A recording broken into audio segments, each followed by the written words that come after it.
Self-Love is the New Sexy, the podcast devoted to helping you overcome life's most painful and stubborn challenges so you can feel great, have more energy, and live stress-free every day. To reach your full potential, simply work with the powerful spiritual principles that are readily accessible to everyone. It's easier than you think, and on today's show, W. Mark Watts is going to show you how starting with self-love is the key to joyously and harmoniously making that happen. Hey everybody, this is W. Mark Watts. Welcome and thank you for hanging out with me for another episode of Self-Love is the New Sexy. And today's episode is entitled, How Do You Want to Be Remembered? How do you want to be remembered? Now that's such a loaded question, but it's a beautiful and it's a great question because when you think about it and if you answer that question honestly, I think everybody wants to be remembered in a favorable manner. Now, that's all well and good. However, the flip side of that is there's an internal component to that. How will you feel? How do you feel about how you're living, the things you're doing and accomplishing, and the person that you are each and every day? That is the subtext of that question, which is why it's super important. I know I started thinking about this topic some years back, and I'm not sure where I saw it. Maybe I was reading it in a book or saw it online somewhere, and essentially that same question was asked. And so I started thinking myself about that. And it came at a time for me when I was really wondering, I'm like, wow, am I really maximizing my time here? Am I really doing what I want to be doing here? Am I really contributing? Do I feel the way I feel? Am I taking care of myself? Am I taking care of others? Just looking at everything from a broad 360 microscope. And so I believe if we really take advantage of the moment, ask ourselves that question, and then we answer it honestly, we have to really then move to if we understand and have an idea for how we want to be remembered, then that leads us directly into what we have to do. What are the plans? Like if I want to be remembered as a coach, a great coach, then I have to put plans in place and take action on being a great coach. Otherwise, no one will have the opportunity to remember me as such. So I invite you, number one, to ask yourself that question and then to answer it honestly. And, it doesn't necessarily have to take a long time to do it, but at least give yourself a quick answer, at least the first pass on it. Don't take forever with it, but because I don't want you to get bogged down in the question itself. However, I want it to be a working document. So I want you to start to answer that question for yourself and then start to take action, put plans in place, and then come back to it, update it accordingly. Now, there's three things that I think are key, or at least for me, when I think about how I want to be remembered. So number one is I want to be remembered as someone who had the courage to do what they wanted to do and to go after their dreams and to do things that someone else might think is, counterintuitive or something that someone else is not able or willing to do. I want to be known for that. And so that's what the first thing is. I want you to remember, once you know how you want to be remembered, then you've got to, number one, have the courage to stand in your power. Have the courage to stand in your brilliance. Have the courage to stand in all of your beauty and individuality and power and be who it is you have pictured in your mind. No one else can see that picture but you. And we want to see that picture, but we need you to actually bring that picture into the 3D, into the physical, so that we can see it. And so you have to be it. You have to have that courage to be who you really want to be so that we can see who you want to be, and then we can remember you. So those are my thoughts when I think about one aspect of how I want to be remembered. I want to be remembered as being courageous. Number 2 is I want to be remembered as someone who allows other people to be themselves. You know, many times in our society, it's very easy to be so judgmental. And I'm raising my hand here because I'm definitely a part of that group. And it's definitely going to be a lifelong project for me because I am a work in progress, just like everybody else.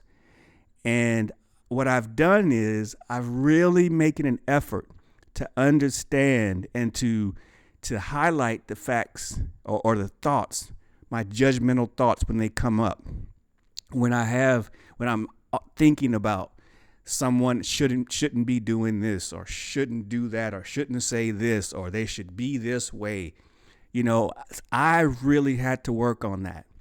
And if you listen to some of the previous episodes, you might have heard me mention me and my core group of friends. So I've got a core group of buddies. There's probably about 13 of us who we all went to college together. And we're all still good friends and really tight, even though we don't see each other every day and we don't connect with each other every day. We have a group text and we do get together in moments and things like that. But we have a common bond, and that bond is strong. It's a lifelong bond, and we all know that. I think to a man, we'll all tell you that. One of the reasons why I think we'll always have that strong bond is because even in a group of 13, we all allow each other to be who they truly are. We don't put any boundaries or restrictions. Now, we definitely don't agree on everything. We definitely don't see things the same way. And we definitely have arguments. And matter of fact, that was one of the best things about our group is that we used to stay up long hours debating topics. And everybody got a chance to have their say. We go back and forth over whatever it is, sports, politics, girls, anything. We'd have a ball. And those were some of the best times that I remember us having is when we would just stay up and have those long conversations and debate back and forth. And we still do it now. And we always will do it. But I think that's such a beautiful thing when you can allow the people you love, the people around you, and anybody to be who they really want to be. Again, of course, as long as you're not doing any harm, causing any injury to anyone's person, then you should be allowed to do and be who you want to be. So that's number 2 is you just got to allow other people to be who they are, because number 1 is it's a beautiful thing for them. It doesn't create static between the two of you, but it's very freeing for you because you're not sitting back thinking about, worrying about, trying to direct or control someone else's life. And when you're not doing that, guess what? You've got so much more space and time to focus on who? You, yourself, which is where we need to be, which is the beautiful thing about it. So allow everybody to be who they want to be, and then that gives you more time to be who you really want to be. And lastly, I know that I want to be remembered as someone who was able to bounce back from challenges, from problems when things didn't look good. And I know that you would want to be remembered that way too, amongst probably many other different things, because we're all different. However, the point number 3 would be anticipate, understand that you will be knocked down on this journey to being the person that you want to be so that you can be remembered how you want to be remembered, because this life is the beautiful thing about it is there's so many things that we can learn, and we've all come here to learn and experience a wide variety of things. And when you branch out and do those things and stretch yourself, you're going to be doing things you've never done before, i.e. me. 5 years or so ago, I did my first podcast episode. I didn't know how to do a podcast. I didn't even really know what a podcast was, but I didn't let that stop me. And then I felt like I was guided, that I told I needed to be a coach. I never coached anyone physically the way that I do now, But I didn't let that stop me because I felt inspired. I felt that was something I wanted to do and I could get behind it. And I thought that I could contribute and help people. So I did it.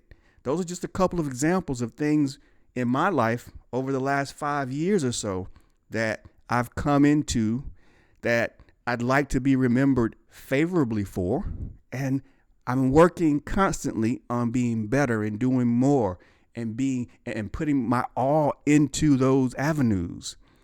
And so when you are moving in that space where you are looking forward to being a better you, being great, because we all do, we all are, you're going to make mistakes. You're going to get knocked down. You're not going to know how to do things.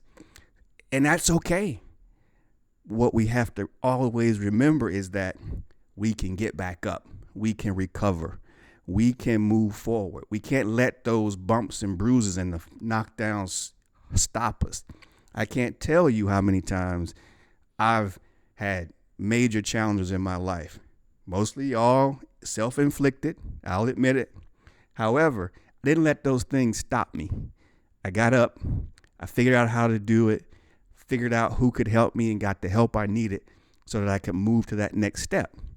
So be remembered for someone who comes back from that punch, from that stumble, from whatever it is. You name it, you fill in the blank. We all are going to come across challenges. No one's exempt. But in order to be who you really want to be, to continue to grow, continue to be great, it's going to happen. Anticipate it, expect it. That's the cost of being wonderful and being powerful, standing in your power. That's the cost of it. You're going to come across, because if you don't come across those challenges, then you never know how strong you are. And so that's just a test. That's life's way of saying, hey, do you really want this? Are you really this person? And it will challenge you. It will ask you to prove it sometimes. And so we have to be ready, willing, and able to accept that challenge. And I know that you are. So I'm going to end on that note. Just wanted to give you three quick things that are really important when you start considering how you want to be remembered. Because when you know how you want to be remembered, we work backwards. That tells you what you have to do in order to be remembered. And then there's three pillars, three things that I think are real important en route to being the best person that you can be. Number one is be willing to stand and be courageous, stand in your power, be willing to allow others and yourself to be who you want to be. And then the final one is understand that you're going to get knocked down, but you're going to get back up. All right, everybody, that's all I have today. Thanks for hanging out with me as always. It's a super pleasure to spend time with you guys. Look forward to speaking with you all again very soon. Bye now. You've been listening to Self-Love is the New Sexy with W. Mark Watts. If you enjoyed today's show, be sure to tell a friend. Also, make sure you never miss an episode by subscribing to our show on Apple Podcasts, Stitcher Radio, or wherever you listen to podcasts.